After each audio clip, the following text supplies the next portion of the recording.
What do my gente, your boys coming through otra vez with another video. And on today's video, we're going to talk about this new channel that was created for Boxer Enriquez and Mundo, right?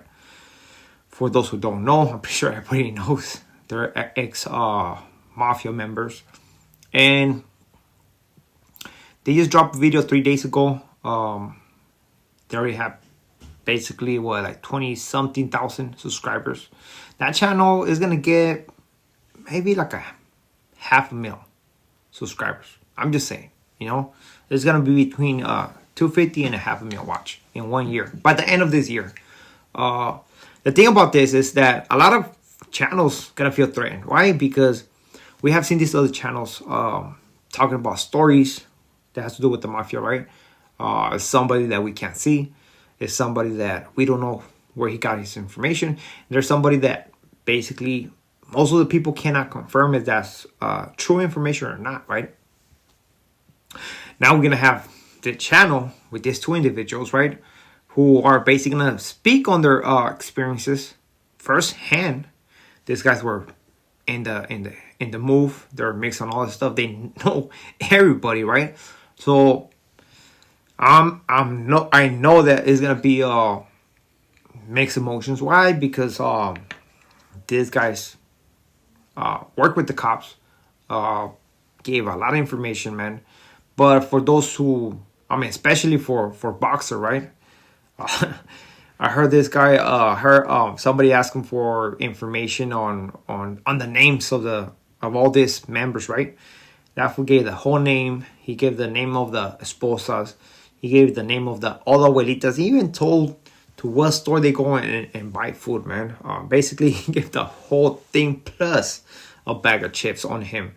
Apologize on the audio. My thing broke, man. Hopefully, we get another one. It's the adapter that goes to my mic. But I'm pretty sure that a lot of people are just gonna go in for the content, right? That's what it is. YouTube content, man. Interesting. F4 is gonna be tapping in, seeing what they're speaking on. We're gonna do reactions on their videos, see what's up, different perspective. And the interesting thing about these two guys speaking on events or of characters of certain members is that they have a different perspective, right? Maybe an event, both of them knew about it. They know it in a different way. A character of a member, they received it in a different way, right? They have their own experiences. Clear example is that story that Boxer been saying about that one time that he was in the hole in ATSEG, and he was collecting store, right, from individuals that were already in ATSEG, and according to him, it was just to give him that kitty to new individuals, right? That went to ATSEC without nothing, right?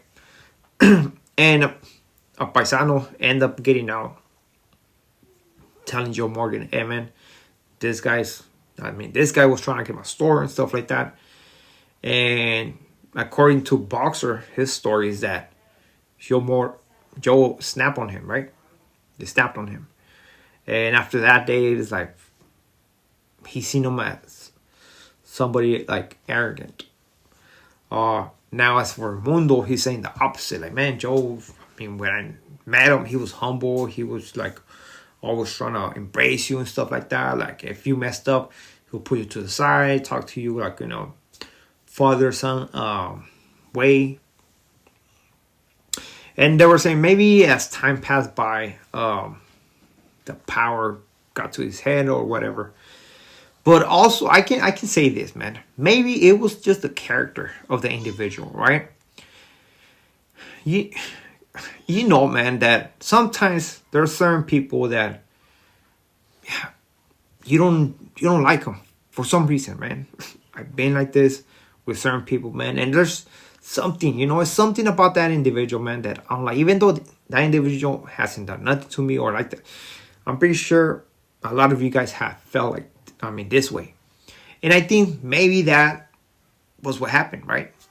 possibly, who knows? Another thing could be is like, for those who've been in prison, you guys understand that certain lifers, not all of them, once they get the whole fucking 20, how we say it, once que le cae el 20, and know that they're never gonna get out, they get amargados, homie. They get fucking like, hey, don't talk to me until I finish drinking my first cup of coffee. And maybe this was it, because when Mundo met him, it was probably when he was out on the streets, maybe met him in the county or whatever, or was with him in the county. And as years passed by, man, Boxer came across him, and it was a whole different character. I mean, time can change you, right? But I found it pretty interesting, man. Hopefully, this channel can give us, well, at least can show the youth, man, that there's more than that.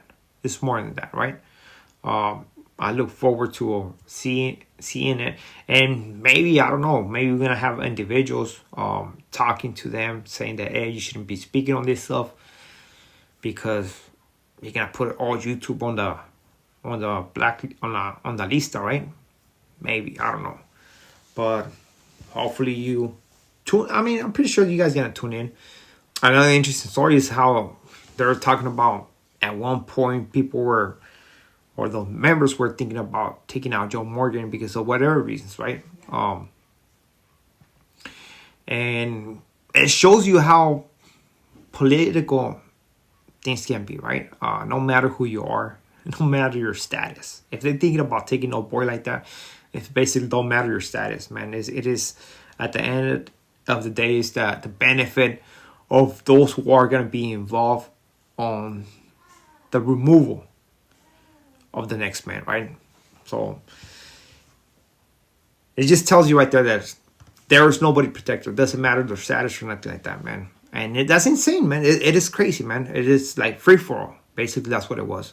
Another interesting point that I want to talk about this is that they're saying that Joe Spanish was better than 70% of the members, man. And that he, even though he had an accent, he was fluent in it, right? And when they say this, man, I just remember what's going on right now, in the sense that sometimes I feel, man, that somebody who doesn't have Mexican blood in their veins, or even have half of blood in their veins, right? They're more Mexicans than actually somebody who's full-blooded. And the reason I'm saying this is because sometimes I feel like those people are more supportive towards the gente than actually their own gente are supporting of the raza, you know? And I mean, that's a reality check right there, man. That's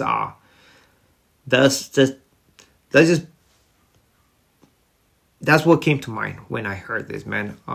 And honestly, man, like they were saying, they had individuals that were made, that were not full Mexicanos, right? They were talking about Croatians, Joe, Samoans, talking about the indigenous. They were even talking about one who had African American blood, you know. So it didn't matter. At the end of the day, it was about carnalismo, about being together and being for the same movement, right? Which I'm gonna switch that and put it into the movement that's going on right here, man. It doesn't matter who we are, if we're half of this or you're not full-blooded. If you're with us and we're pushing this movement, man, that's what matters, man. And you get certified, homie. You get certified. Like, that's like the best feeling, having another race, believing in your gente and supporting your gente, man. So with this being it, we are out. Hopefully you like this video. To next video, muchas gracias. Take care and one thing I would like to say, man, for those who are protesting out there, man, let's be respectful. I believe that people who are protesting should be waving the American flags. You are in America, you know. I'm with the gente 100%, but if you want to receive respect, you have to give it. And by just waving Mexican flags, you're not giving the respect, man. So, with this being said, we are out to next video. Gracias.